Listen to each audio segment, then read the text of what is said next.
sejahtera bagi kita semua.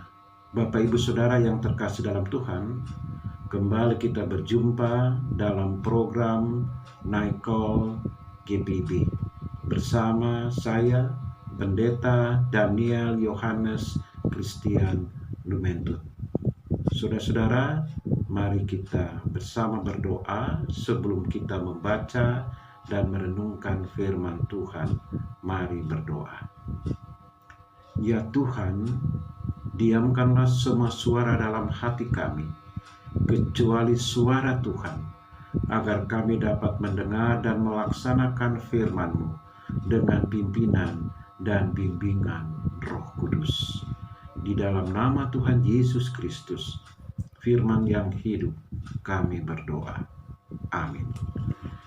Bapak Ibu Saudara yang terkasih dalam Tuhan, firman Tuhan yang akan kita baca dan renungkan bersama pada malam hari ini terambil dari Injil Yohanes 9 ayat 35 sampai dengan 41.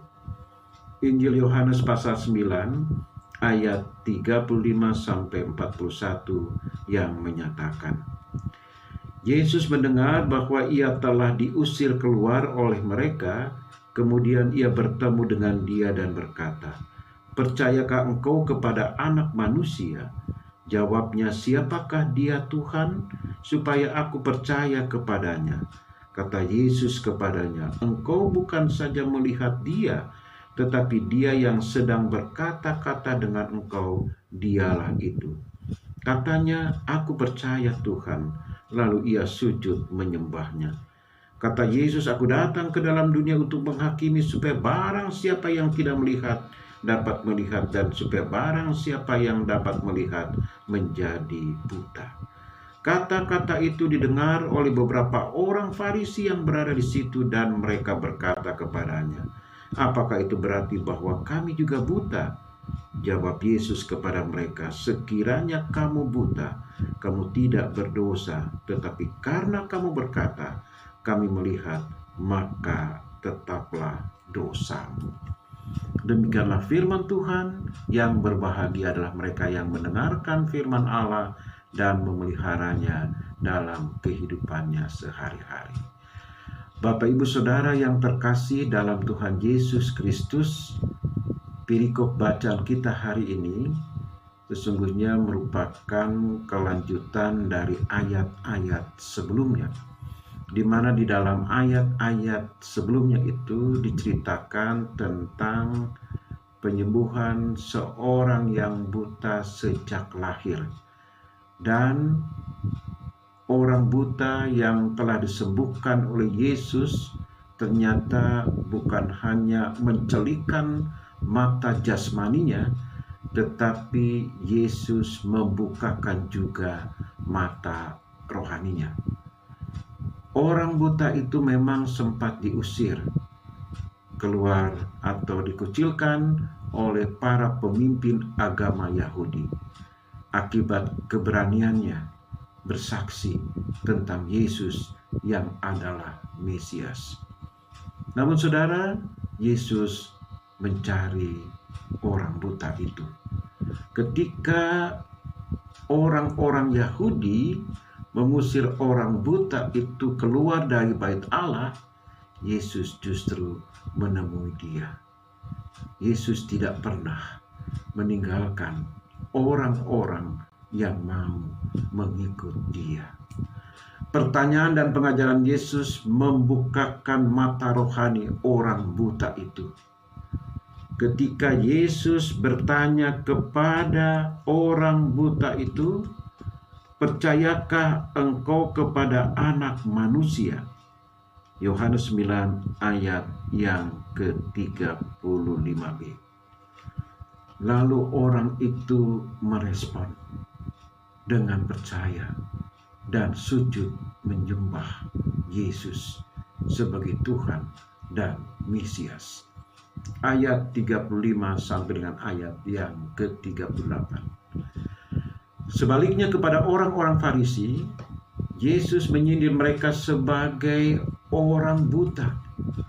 Kalau orang buta itu menyadari kebutaan rohaninya sehingga mau dicelikan oleh Yesus, orang Farisi sebaliknya.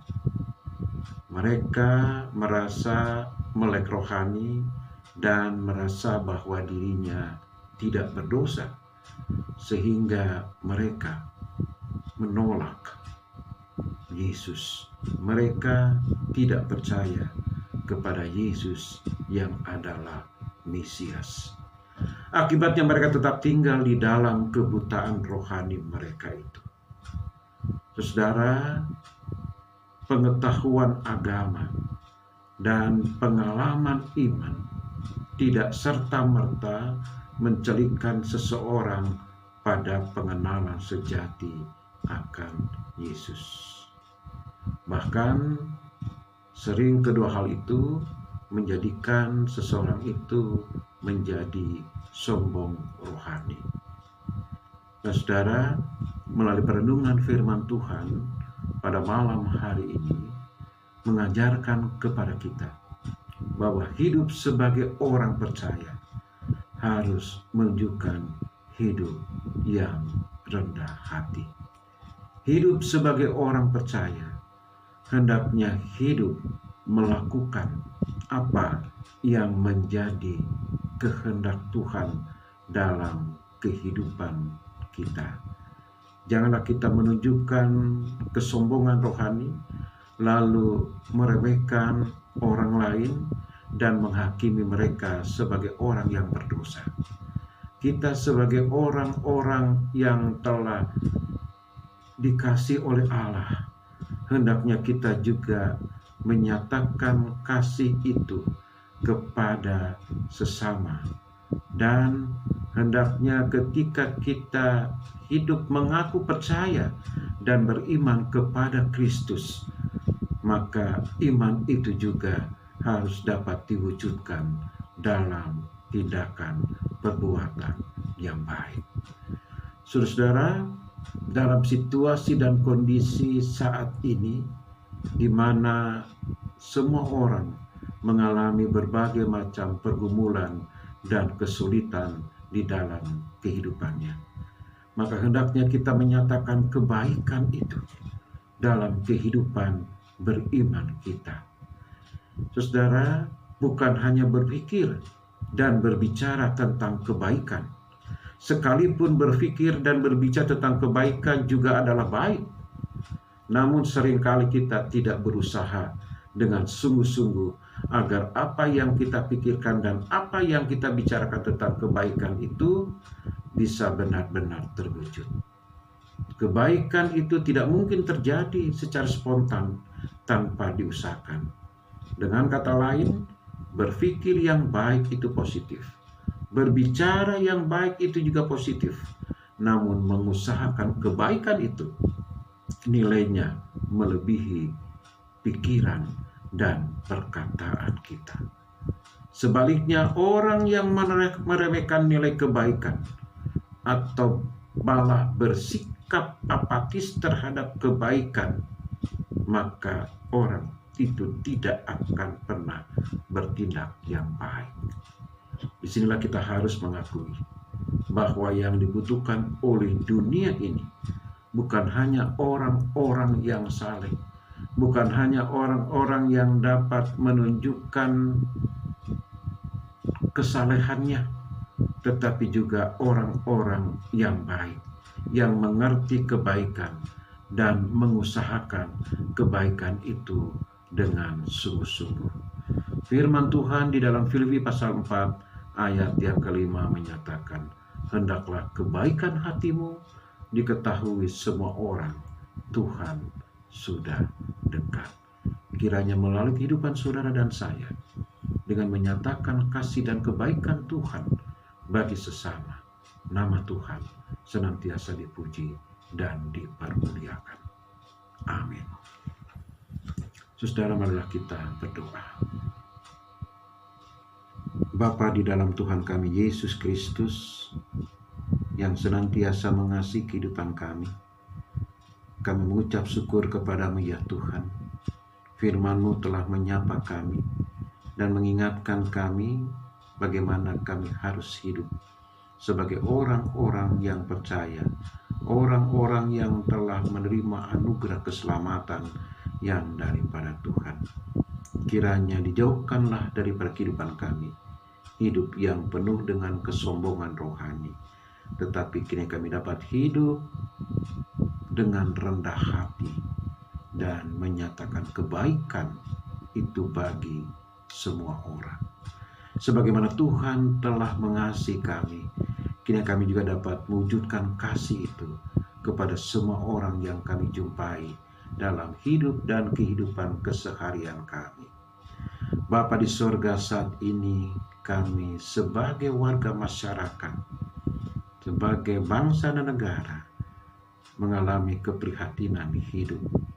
Selain pandemi COVID-19, di beberapa wilayah negara kami mengalami bencana alam, mengalami musibah gempa bumi, tanah longsor dan banjir. Tuhan, tolonglah mereka yang hidup dalam penderitaan. Tuhan, tolonglah mereka kiranya mencukupkan segala kebutuhan hidup yang mereka perlukan. Kiranya kami sebagai gereja tidak hanya berdoa, tetapi juga kami dapat melakukan tindakan konkret yang dapat membantu saudara-saudara kami yang sedang mengalami kesulitan. Berkatilah kehidupan gerejamu yang kau hadirkan di tengah-tengah dunia ini. Kiranya gereja dapat senantiasa menjadi berkat bagi kehidupan banyak orang. Kami berdoa bagi saudara kami yang dalam keadaan sakit.